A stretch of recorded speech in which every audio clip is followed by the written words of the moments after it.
ایمان اور کفر اندر چھپی ہوئی کیفیات کا نام ہے۔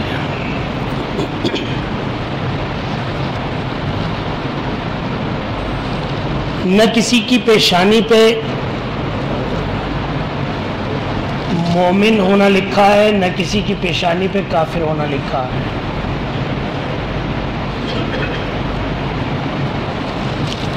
لوگ تقدیر کی بات چھیڑ دیتے ہیں۔ ارے بھائی، تقدیر تو اللہ کے علم کا نام ہے۔ اللہ نے کس کے لیے کیا فیصلہ فرمایا، یہ تقدیر ہے نا۔ تو بھائی یہ اللہ کا علم ہے، اللہ کا خصوصی اختیار ہے۔ ہمارا کام صرف اس پہ ایمان لانا ہے بس، کہ تقدیر اچھی ہو یا بری ہو اللہ کی طرف سے آتی ہے، اس میں میرا اور آپ کا اختیار کوئی نہیں ہے، اور میں اور آپ اس کے مکلف بھی نہیں بنایا جائے۔ کہیں بھی یہ تقاضا مجھ سے آپ سے نہیں ہوا پوری شریعت اسلامیہ میں کہ پتہ کرو اللہ نے تمہارے بارے میں کیا لکھا ہے۔ کہیں بھی میری آپ کی یہ ذمہ داری نہیں لگائی گئی۔ یہ تو کہا گیا فمن شاء فلیؤمن ومن شاء فلیکفر۔ ایمان بھی اختیاری چیز ہے اور کفر بھی اختیاری چیز ہے۔ نہ ایمان جبری ہے اور نہ کفر جبری کا کوئی اعتبار ہے۔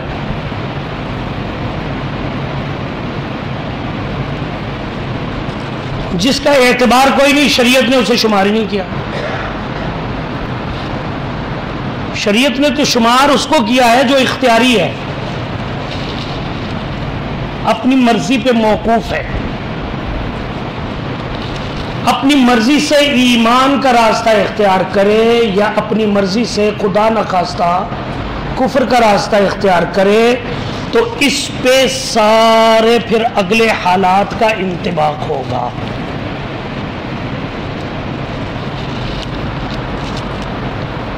لیکن جہاں اندر ایمان ہے، اور شاذ و نادر ایک مسئلہ ہے، ایک کیفیت ہے، خدا نخواستہ ایسی جگہ پہ گھر گیا جہاں اکیلا ہی ہے، کافروں نے نرغے میں لے لیا اور انہوں نے کہا کہ یہ کلمہ کفر کہہ دو تو جان چھوٹ جائے گی، تو شریعت اجازت دے رہی ہے الا من اکرہ وقلبہ مطمئن بالایمان۔ کفر کی ایسی حالت و کیفیت جس میں اسے مجبور کر دیا گیا، لیکن اس کا دل تو ایمان پہ 100% مطمئن اور راضی ہے، اس کا شمار نہیں ہے، اس کا شمار نہیں ہے۔ وہاں بھی عزیمت کا راستہ بھی ہے اور رخصت کا راستہ بھی ہے، وہ حالات و کیفیات کے مطابق اختیار کرنا ہوگا۔ لہذا اس کی جو شاذ و نادر ہو اس سے عمومی بحث نہیں کی جاتی۔ جب عمومی بات کی جاتی ہے تو پھر اختیاری جو معاملات ہیں ان کی بات کی جائے گی۔ فمن شاء فلیؤمن ومن شاء فلیکفر، ماتھے پہ نہیں لکھا ہوگا۔ اندر کی کیفیت ہے جو ایمان کہلائے گی، اور اندر کی کیفیت ہے جو کفر کہلائے گی۔ سوائے دجال کے، مسیح الدجال، وہ دجال اعظم، اس کے بارے میں ہے کہ ماتھے پہ کاف فے رے لکھا ہوگا بس، اور کسی کے بارے میں اس سے پہلے نہیں ہے۔ اس کے بعد پھر دابۃ الارض کا جو حدیث میں تذکرہ ہے کہ زمین سے ایک جانور نمودار ہوگا، سلیمان علیہ السلام کی مشہور انگوٹھی اس کے پاس، موسیٰ علیہ السلام کا مشہور عصا اس کے پاس ہوگا، وہ اس انگوٹھی سے جتنے وہ لوگ جن کے دلوں میں ایمان نہیں ہوگا ان پہ ظاہری مہر یا گردن پہ لگا دے گا۔ اسٹمپ لگ گئی بس. اب اس کے بعد اندر موجود ایمان باہر نہیں جائے گا اور باہر موجود کفر اندر نہیں جائے گا. یا اگر کفر ہے تو پھر وہ بھی اسٹمپ لگ گئی, اب وہ مومن نہیں ہو سکتا. ان ظاہری دو معاملات کے علاوہ باقی ایمان بھی اندرونی ایک کیفیت کا نام ہے اور کفر بھی ایک اندرونی کیفیت کا نام ہے. اس کا اظہار جب تک نہیں ہوگا تب تک کسی کے بارے میں مومن اور کافر ہونے کا فتویٰ نہیں لگایا جائے گا. بات پھر میں نے کہا کہ جو عموم ہے اس پہ بات کی جائے گی, خصوصیت پہ نہیں. اللہ کا استثناء ہے, اسے علیم بذات الصدور ہے, اسے اندر کی کیفیت کا پوری طرح پتہ ہے. لیکن ہمارے سامنے وہ کہتا ہے کہ لا الہ الا اللہ محمد الرسول اللہ, تو ہم پہ لازم ہوگا کہ اسے مومن شمار کریں, مومن شمار کریں. وہ صحابی جنہوں نے مشہور وہ غیر مسلم کہ جس کی وجہ سے مسلمان بہت زیادہ تنگ تھے, وہ دوران سفر ہتھے چڑھ گیا تو صحابی نے تلوار اٹھا کے جو گھمائی اس کی گردن اڑانے کے لیے. ہم بات جب کرتے ہیں نا تو حقیقتوں کو فراموش کر دیتے ہیں. ہم آج سمجھ رہے ہیں کہ شاید تلوار کوئی ہمارے ہاتھ میں پکڑی ہوئی ایک چابک کی طرح ہے. نہیں, حضرت علی کرم اللہ وجہہ سے منسوب ایک تلوار پاکستان میں ایک جگہ موجود ہے, احمد پور شرقیہ سے آگے. ہم وہاں گئے, اسے جو اٹھا کے دیکھا تو وہ بآسانی اٹھائی جانے والی مجھ سے نہیں تھی, میں اسے بآسانی نہیں اٹھا سکا. اب وہ کیسے لوگ ہوں گے کہ جو اسے بآسانی اٹھا کے چاروں طرف موجود دشمن سے چکنے ہو گئے, اس کے مطابق اسے گھما بھی رہے ہیں, وہ کیسے لوگ ہوں گے؟ ہم تو آج ریموٹ کنٹرول والے آ گئے نا, وہ نہیں تھا دور. تو وہ تلوار جو اس صحابی نے جو بھاری ہوا کرتی تھی, ایک بار چل گئی تو اسے روکنا تھوڑا ناممکن ہوتا ہوگا. تو جب وہ تلوار اسے اپنی طرف بڑھتی ہوئی محسوس ہوئی کہ اب میں زد میں ہوں, تو اس نے جلدی سے کلمہ پڑھنا شروع کر دیا, یعنی دعوی ایمان کرنے لگا. لیکن صحابی کا ہاتھ نہیں رکا اور وہ گردن کٹ گئی. اب جہاں ہمارے ہاں تعصب کا زہر پھیل چکا ہے, ہم جو ہمارے سے تعلق نہ رکھنے والا ہو اس کو قابل گردن زدنی آج جو بنائے پھرتے ہیں, ایسا ماحول ہوتا تو ساتھی کہتے اچھا ہوا. لیکن جو ساتھ دوسرے صحابی تھے انہوں نے کہا نہیں نہیں تم نے غلط کیا, میں جا کے تمہاری شکایت رسول اللہ صلی اللہ علیہ وسلم سے کروں گا. اس نے جب کلمہ پڑھنا شروع کر دیا تھا تو پھر تم نے کیوں اس کی گردن اڑائی؟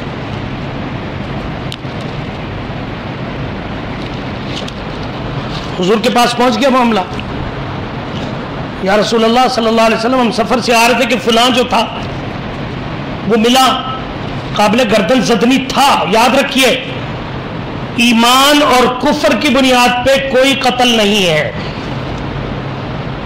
ذہن میں رکھیے. یہ مومن کیوں نہیں ہے اس لیے اسے قتل کر دیا جائے, قطعاً کوئی بھی شریعت کا اتنا سا بھی ایسا حکم نہیں ہے.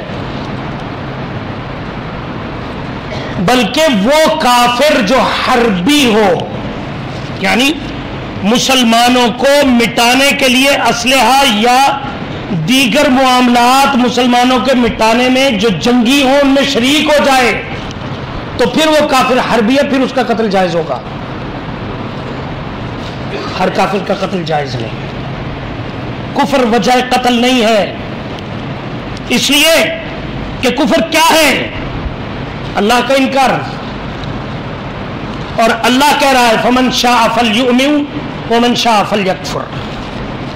ٹھیک ہے تمہاری مرضی ہے, مومن بننا تو مومن بن جاؤ، کافر بننا تو کافر بن جاؤ، لیکن یاد رکھنا انا اعتدنا للظالمین نارا احاط بهم سرادقها وان يستغيثوا يغاثوا بماء كالمهل يشوي الوجوه بئس الشراب وساءت مرتفقا. اگر تم کفر کا راستہ اختیار کرو گے تو یاد رکھ لو ہم نے ظالمین کے لیے ایسی آگ تیار کر رکھی ہے احاط بهم سرادقها جس کے گرد آگ کی ہی اونچی اونچی دیواریں ہوں گی. اللہ ہم سب کو محفوظ فرمائے. اور جب اتنی تپش میں ہوں گے تو پیاس کی شدت کتنی ہوگی. تو فرمایا یستغیثوا، اگر وہ پانی مانگیں گے اس میں یغاثوا بماء کالمہل، کھولتا ہوا پانی انہیں دیا جائے گا. یشوی الوجوہ، جو چہروں کو یوں کو قریب جب لایا جائے گا تو اس کی حرارت سے چہرہ جھلس جائے گا. نعوذ باللہ من ذالک. اور اگر پی لیا گیا تو قرآن کہتا ہے فقطع امعاءہم، اندر سے آنتیں کٹ کے نچلے راستے سے باہر نکل جائیں گے. یہ سزا اس نے دینی ہے، کفر کی بنا پہ دینی ہے. لیکن کفر کی بنا پہ، خالی کفر کی بنا پہ یہاں سزا مسلمان نہیں دے سکتا. استثنائی صورتیں جو الگ ہیں وہ الگ ہیں، میں عمومی بات کر رہا ہوں. تو اب حضور اکرم صلی اللہ علیہ وسلم نے اس صحابی سے پوچھا بھی تم نے ایسا کیا؟ جی میں نے کیا ایسا. کیوں کیا؟ باز پرسی کیوں کیا؟ تو جواب دیتے ہیں کہ یا رسول اللہ صلی اللہ علیہ وسلم، آپ بھی جانتے ہیں، سبھی جانتے ہیں مسلمانوں اور اسلام کے بارے میں اس کا کیا رویہ تھا، کس قدر وہ مسلمانوں کے بارے میں عناد اور بغض اور نفرت سے بھرا ہوا تھا. یہ اس کے جرائم تھے، سب کچھ معلوم ہے. لیکن جب وہ کلمہ پڑھ رہا تھا پھر تم نے کیوں کیا؟ تو وہ کہنے لگے کہ یا رسول اللہ صلی اللہ علیہ وسلم، وہ اس کا کلمہ تو تلوار کے ڈر سے تھا. ہمیشہ کے لیے اصول ہے حضور اکرم صلی اللہ علیہ وسلم کا فرمان مبارک. آپ نے ارشاد فرمایا حل شققت قلبہ، کیا تو نے اس کا دل چیر کے دیکھا تھا کہ اندر ایمان ہے کہ نہیں؟ تو کیسے فیصلہ کر سکتا؟ تو ایمان بھی اندر کی ایک کیفیت کا نام ہے اور کفر بھی اندر کی ایک کیفیت کا نام ہے. آپ کو تجسس ہوگا کہ فیصلہ کیا ہوا. تو حضور نے فیصلہ یہ فرمایا کہ وہ جو مقتول تھا اس کی دیت قتل خطا کی، کہ غلطی سے قتل ہوا، قتل خطا کی دیت بیت المال سے ادا کی. کہاں کہاں سے حضور کی رحمت کو ڈھونڈ کے دیکھنا چاہو گے، اٹھا کے دیکھنا چاہو گے تو اعلیٰ سے اعلیٰ مثال ملے گی، جہاں سے بھی دیکھ لو. تو جب وقت آئے گا تو اظہار ہوگا. اظہار سے پتہ چلے گا کہ یہ اپنے ایمان کا اظہار کر رہا ہے یا کفر کا اظہار کر رہا ہے. اس کے علاوہ خالی دعوے کی کوئی حیثیت نہیں. خالی دعویٰ اللہ کے سپرد. کیوں؟ علیم بذات الصدور تو صرف وہی ہے کہ یہ خالی دعویٰ سچا کر رہا ہے کہ جھوٹا کر رہا ہے، اللہ کے سپرد. لیکن جب اظہار کا وقت مل گیا اور اظہار ہوا تو پھر اس کے مطابق فیصلہ ہوگا. اور اظہار کیسے ہوگا؟ دعویٰ اگر وہ زبان سے کر رہا ہے تو کرتا رہے گا، پھر اظہار کیسے ہوگا؟ اظہار ہوگا عمل سے. عمل سے کہ کون حضور اکرم صلی اللہ علیہ وسلم کو ماننے والا ہے اور کون ان کا انکار کرنے والا ہے. عمل سے. اور جب تک عمل سے نہیں ہوگا تب تک معاملہ مبہم رہے گا، غیر واضح. اب میں اور آپ اپنے آپ کو ذرا اس کٹہرے میں کھڑا کریں. ہمارا دعویٰ ایمان ہے الحمدللہ، لیکن فیصلہ وہی ہے جو رب نے کرنا ہے. اور رب نے کن بنیادوں پہ فیصلہ کرنا اس نے بتا دیا. کیا بتایا؟ لقد کان لکم فی رسول اللہ اسوۃ حسنہ،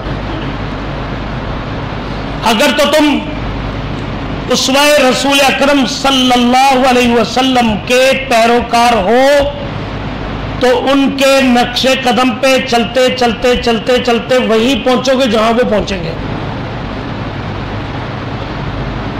اور اگر ایسا نہیں ہوگا،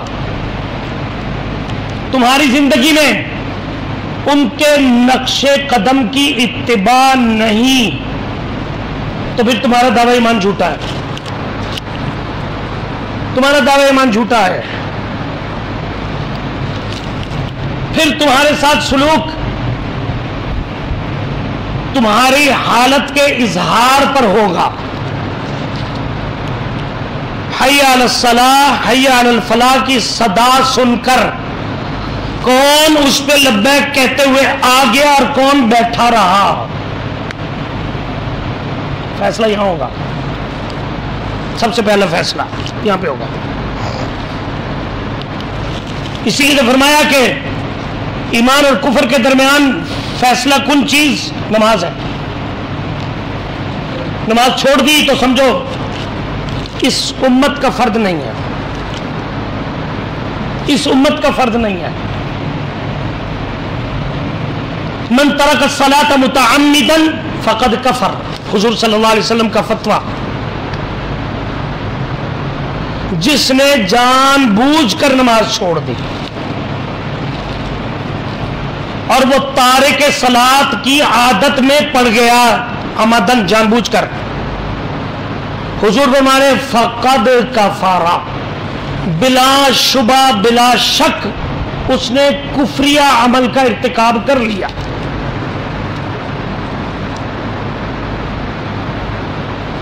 اس نے پاؤں اپنا اس دائرے سے باہر نکال دیا غیروں کی طرف،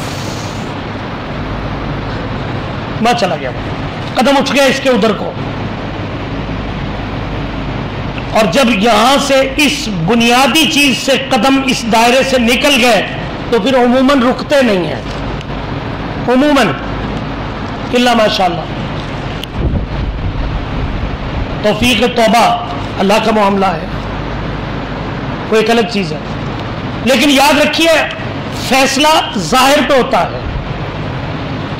آج میں اور آپ جس حیثیت میں جس طرح جن طور و اطوار اور انداز سے زندگی گزار رہے ہیں، ہم خود غور کریں کہ وہ طور و اطوار، وہ انداز، وہ اعمال حضور اکرم صلی اللہ علیہ وسلم کے عمل سے مشابہ ہیں یا غیروں سے. بس خود فیصلہ کریں، خود فیصلہ. حضور کے عمل سے مشابہ ہیں، اللہ کا شکر ادا کریں. لئن شکرتم لازیدنکم، شکر کا انداز اختیار کرو گے تو اللہ ایمان میں اور آگے بڑھائے گا. وَلَئِن كَفَرْتُمْ إِنَّ عَذَابِي لَشَدِيدٌ، اور اگر ناشکری کا راستہ ہے تو پھر ظاہر اللہ کا مالک ہے، وہ ارشاد اور اعلان کر رہا ہے کہ میں پھر بڑا سخت عذاب دوں گا. تو یہ آج کے جو ہمارے معاملات ہیں ان سے متعلق آج یہ گفتگو کی ضرورت کیوں پیش آ رہی ہے یہ بھی سن لیں. ہم میں سے اکثر ان کی حالت یہ پہنچ رہی، معلوم ہو رہی اور جانی جا رہی ہے کہ جس طرح عالم کفر دجال کے انتظار میں بیٹھ گیا ہے، اسی طرح مومن امام مہدی کے انتظار میں بیٹھ گئے کہ بس جی وہ آیا ہی چاہتے ہیں. اور وہ بھی بتا رہے ہیں کہ وہ لعین دجال بھی آیا ہی چاہتا ہے، وہ اس کے منتظر، اور مومن امام مہدی کے منتظر ہو کے بیٹھ گئے. ارے بھائی ان کی اور اپنی حالت کا کبھی موازنہ کیا ہے؟ جو دجال کے منتظر ہیں وہ اس کے دجل و فریب کے نفاذ کے راستے دن رات ہموار کرنے میں لگے ہوئے ہیں، دن رات. اور ہم اپنے ایمان سے بھی غافل، ایمان سے بھی غافل، عمومی زندگی. تو بتائیے ہمیں تو یہ چاہیے نہیں تھا کیا کہ ہم یہ کہتے کہ ہم وہ کام جو مہدی موعود کی پسند کے ہوں گے وہ سارے وہی ہوں گے جو محمد الرسول اللہ صلی اللہ علیہ وسلم کی شریعت میں ہے. تو ہم ان کاموں میں ان کے آنے سے پہلے اپنے آپ کو اتنا رچا بسا لیں کہ جب وہ تشریف لائیں اور ہماری زندگیوں میں اگر آئیں تو ہم اس قابل ہوں کہ ان کے ساتھی بن سکیں. چاہیے تو یہ نا عمل و کردار سے ہم نے اس کے لیے محنت کی ہوئی ہو. جس محنت کے لیے وہ آ رہے ہیں، وہ کس محنت کے لیے آ رہے ہیں؟ وہ دجل و فریب کے خاتمے کے لیے آئیں گے. ایک ہے دجال، ایک ہے دجل. رویہ دجال تو اپنے وقت پہ آئے گا، وہ تو متعین ہے. ماتھے پہ بڑی ساری اتنی ایک آنکھ انگور کے موٹے دانے کی طرح ابھری ہوئی، ظاہری نشانی حضور نے فرمائی، اور کاف رے ماتھے پہ لکھا ہوا، اور اس کے ساتھ منظر کشی ہوگی. کیا کہ یہ ایک آگ کا بڑا دہکتا ہوا الاؤ اس کے ساتھ ہے، ساتھ ساتھ چل رہا ہے. لوگ کہیں گے یہ جہنم ہے جو اس کے ساتھ ساتھ چل رہی ہے. ایک منظر کشی ہوگی. میں حالات کے موافق ترجمہ کر رہا ہوں، میرا موقف اس کے موافق ہوگا. منظر کشی اس کے ساتھ ساتھ ایسی ہوگی کہ جیسے یہ ایک دور تک پھیلا ہوا باغ ہے. لوگ کہیں گے یہ جنت اس کے ساتھ ساتھ ہے، یہ جہنم بھی اس کے ساتھ اور یہ جنت بھی اس کے ساتھ ساتھ. وہ آ کے کہے گا لوگوں سے مجھ پہ ایمان لاؤ. حضور اکرم صلی اللہ علیہ وسلم نے اطلاع دی کہ جو اس کے کہنے میں آ کر اس پہ ایمان لے آئے گا وہ لوگوں کے سامنے ایسا منظر دکھائے گا کہ ان کو اس نے اپنے ساتھ چلنے والی جنت میں بھیج دیا. اور جو کہیں گے کہ اے لعین ہم تجھے پہچانتے ہیں، تو ہمیں دھوکہ نہیں دے سکتا، تیرے بارے میں رسول مکرم خاتم الانبیاء محمد الرسول اللہ صلی اللہ علیہ وسلم نے تیرے آنے سے بہت پہلے ہمیں بتا دیا تھا کہ تو اس طرح سے آئے گا، لہذا میں اللہ پہ ایمان رکھتا اور تیرا انکار کرتا ہوں. حضور نے فرمایا کہ وہ اسے اٹھا کے لوگوں کے سامنے اپنے ساتھ جو منظر کشی میں جہنم ہوگی اس میں بھیج جو ڈال دے گا. حضور نے فرمایا سنو، جسے وہ جنت میں ڈالے سمجھو وہ جہنم میں گیا، اور جسے وہ جہنم میں ڈالے سمجھو وہ جنت میں گیا.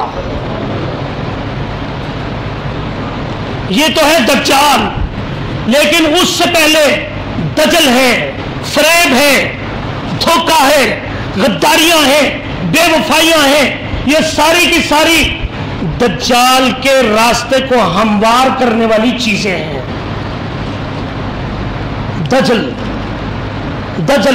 مراد کیا ہے کہ جو رویہ کوئی دکھا رہا ہے وہ اس کے دل کی آواز نہیں ہے. منافقت لیکن اتنی پکی کہ وہ کہیں سے بھی پکڑا نہیں جا سک رہا. اتنی پکی منافقت. ایسے کتنے ہی دجال. حضور نے فرمایا ہو دجال کی آمد سے پہلے اس طرح کے قابل شمار 30 دجال آئیں گے، سارے کے سارے جھوٹے. سب سے بڑی نشانی مشترکہ کذب، جھوٹ، قدم قدم پہ جھوٹ، اور اپنے اصل اندر کی کیفیت کو چھپا لینے کے لیے خوشنما الفاظ. اللہ نے قرآن کریم میں کیا بیان کیا کہ ایسا شخص کہ جو